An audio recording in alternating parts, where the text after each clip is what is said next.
तो तिरुपति बालाजी दर्शन करने के लिए एक आचार्य चरण दर्शन करने गए। जेठ के महीना में गए, बहुत गर्मी है, और गर्मी में भी पहाड़ जो होते हैं वो और ज्यादा तपते हैं। पहाड़ पर हैं तिरुपति बालाजी, नारायण भगवान का मंदिर है। तो उन्होंने जाकर के देखा कि इतनी गर्मी और इतना ताप से वो पूरा पहाड़ गर्म हो रहा था। उनके मन में भाव आया कि अगर श्री वेंकटेश भगवान तिरुपति बालाजी के मंदिर के बाहर एक सरोवर हो और उस सरोवर में जल भर दिया जाए तो इतने ताप में श्री ठाकुर जी को सरोवर के जल से थोड़ी थोड़ी शीतलता का अनुभव होता रहेगा। कभी कभी ठाकुर जी नौका विहार करने, जल क्रीड़ा करने बाहर आ जाएंगे। अब आचार्य चरण, उस समय इतने लोग तो थे नहीं, स्वयं गए और जाकर के फावड़ा उठा करके एक स्थान को खोदने लगे। उनके साथ में उनकी पत्नी थी। पत्नी सगर्भा थी, गर्भ में बालक। पत्नी को कहते, देखो देवी, तुम्हारे गर्भ में संतान है, पर हमको ये सेवा ठाकुर जी की करनी है। मिट्टी निकालते और एक परात में भरते, पत्नी के सिर पर रखते, बोले धीरे धीरे जाओ, दूर वहां फेंक करके आना।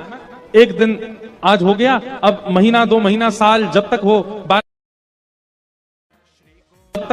बालक का जन्म भी यही हो जाए, ये सेवा करके जानी है ठाकुर जी के लिए, सरोवर बना के जाना है। 1 दिन, 2 दिन, 3 दिन, 4 दिन बीत गए। भीतर बैठे हुए ठाकुर जी को दया आने लगी, किन पर? उनकी पत्नी पर। वो सगर्भा है, गर्भ में बालक है, और ऐसे धीमे धीमे जाती हैं, जाके मिट्टी फेंकती हैं। सो ठाकुर जी एक छोटे से ग्वारिया का रूप धारण करके आ गए, और ग्वारिया का रूप धारण करके आए। जैसे ही वो माता जी मिट्टी डालने के लिए आई, ठाकुर जी उनसे बोले, सुनिए, मैं दौड़ने में बहुत निपुण हूं, आपके पतिदेव अगर देख लेंगे कि मैं सेवा करा रहा हूं तो नाराज हो जाएंगे, आप उनको मत बताना, पर आप वहां से मिट्टी लेके थोड़ी आगे आना, वहां से मुझे दे देना, मैं तुरंत डाल के आ जाया करूंगा। बोली ठीक है।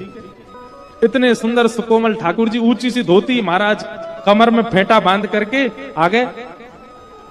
अब वो महापुरुष मिट्टी खोदें, एक परात में डालें, पत्नी को दें, पत्नी नेक आगे जाए, सोई ठाकुर जी दौड़ के आमे लाइए, और सिर पर धर करके तुरंत दौड़ के जामे, डाल करके परात लाके उनको दे दें।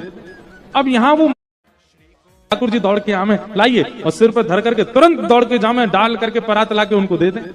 अब यहाँ वो महापुरुष 2-3 परात मिट्टी भरते थे, लेकिन आज एक ही भरने लगे। इतने में तो पत्नी आ गई। उनका, देवी तुम दौड़ के जाती हो क्या? नहीं नहीं, दौड़ के तो नहीं जाती। तो यहीं फेंक देती हो क्या? बोले नहीं नहीं। क्या बात है, सही बताओ, इतनी जल्दी मिट्टी कहां फेंक के आई हो? तब उन्होंने बताया, बोले कि महाराज एक छोटा सा बालक है, वो आता है दौड़ करके, मेरे हाथ से परात लेके भाग के फेंक के तुरंत आ जाता है। छोटा बालक? यहां कहां से वन में आया कोई बालक? बोले पता नहीं, 4-5 दिन से वही सेवा करवा रहा है। अच्छा, हमें दिखाना।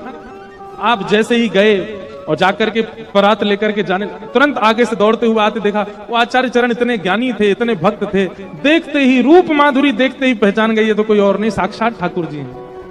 आपको पीड़ा ना हो इसलिए आपकी सहायता कर रहे हैं।